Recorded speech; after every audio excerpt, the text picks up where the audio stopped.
All right, then. Okay. Looks like we're live. Good morning, beloveds. Dante is right here. You may or may not get to see him. He's very concerned about something. I'm not sure. He's got this particular sound that he makes when he's, worried about something. He was making that when he led me in here. So I don't know what's going on. Right now he's sitting, he's got his paws over my leg and his back feet on the couch, and he's purring away. I really wish purrs translated over this because it's gorgeous. All right. I'm a little more awake today. I think I got a fairly decent night's sleep last night. We're doing a new design for living, so let's do the housekeeping. And all the housekeeping is me reminding you that we are Creative Life Spiritual Center. The website is creativelife.org. The constant contact email, info@creativelife.org. There is, you get one email a week when you sign up for the newsletter, and it tells you what's going on for the week and the month. The hot links are hot, and it's a blind CC, so nobody is going to get your email from us. They literally can't see it. And then I mentioned the social medias merely from the standpoint of we don't monetize them. We don't want to deal with the ads any more than you do. So what we ask you to do instead is go like, subscribe, follow based on which platform you are on, and then engage with the individual post by reacting, commenting, sharing. It bumps us in the algorithms, more people see our stuff, and let's be honest, that is the whole point of social media. Well, at least you got to see his tail, right? Oh, you're coming back now. Oh, now you're going to look at them? No, you're not going to look at them. Okay. So, oh, that hurts. Okay. A new design for living which we are getting really close to finishing up, is the process of science mind. This is one of the last books that Ernest himself worked on. He sat down with Willis Kinnear and basically laid out the process of science of mind. So this is the how and the why. I still say science of mind. In this book, Ernest has said we are religion, we are philosophy, we are a science. I lean more towards philosophy. We are a way of life than a religion, mostly because we have the opinion that what you believe about the divine is between you and the divine. We're not telling you what to believe. Just how and why it's important. So we are currently in chapter 20, which is called Using What You Know. And our article today is Spontaneous Creativity.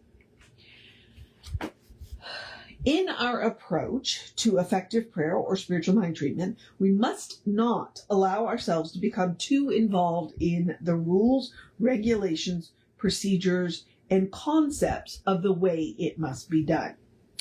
Now, I absolutely love that. Because when we get too bound up in the rules, then it doesn't allow for the creativity. We also tend to get a little too specific, and then we cut off the creative ways that the law can bring us what we're asking for. If we say, well, it's got to be this specific one, then all of the infinite other varieties of what we are asking for, we've now cut off. So, we like to say that the 5 steps of treatment or the 7 steps of treatment are scaffolding. We teach you the process, and then once you're good at the process and are regularly using it, you can do it any way you want. I actually did have a student who got bored, and I said, why don't you try doing it backwards? And the student went, that's a challenge, and it refreshed the process for them. So, just because we say, we do it in this order, you don't have to. It's just an easy way to remember it. Don't get too bound up in the rules, regulations, procedures, and concepts of the way it's been done.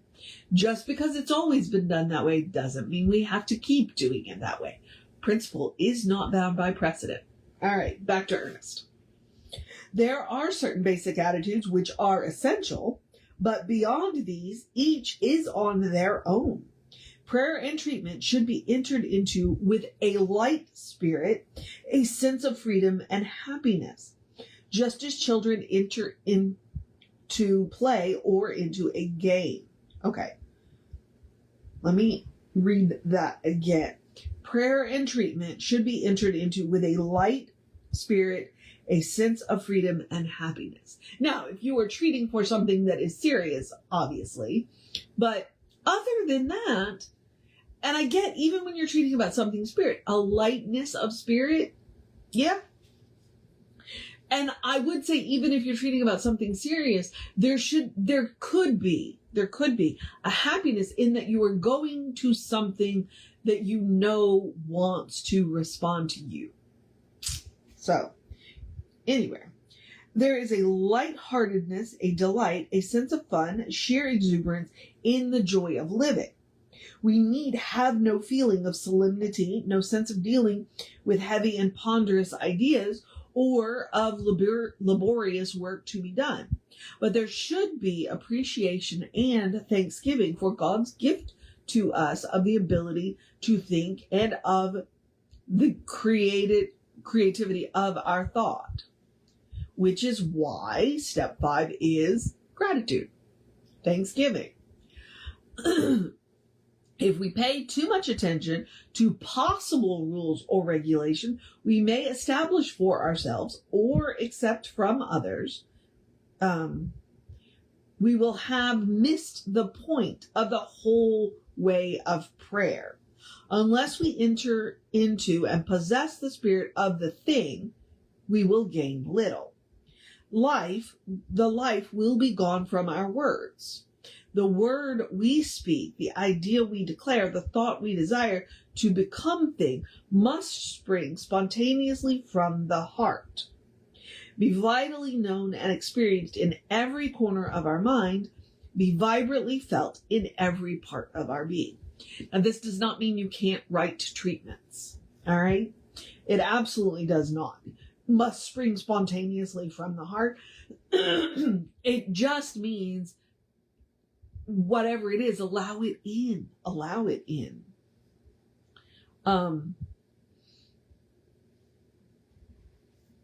And just, and this is kind of a flippant way of saying this, just go with it. Just go with it.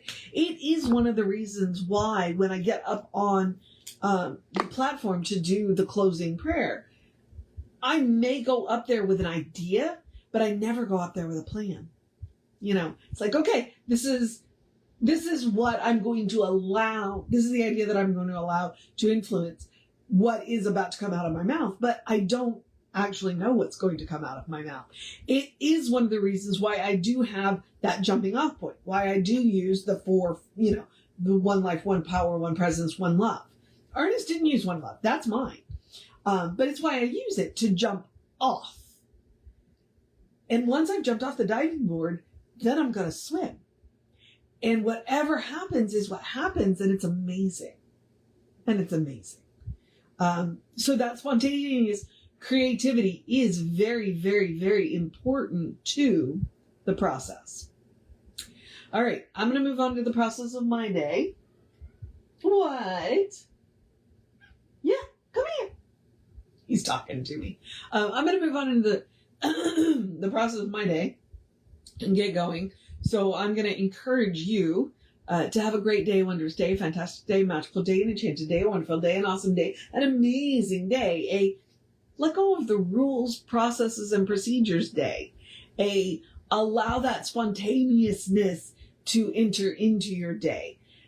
It doesn't have to be chaos day, a go dance in the sunshine day, a cuddle your fur babies day, a tell somebody you love them day, a make sure you make time to sit down and rest day, a shake it off day, a you got this day, a let's keep our voices day, a good day, and if that is too much pressure, because occasionally it is, I get it, simply have a day.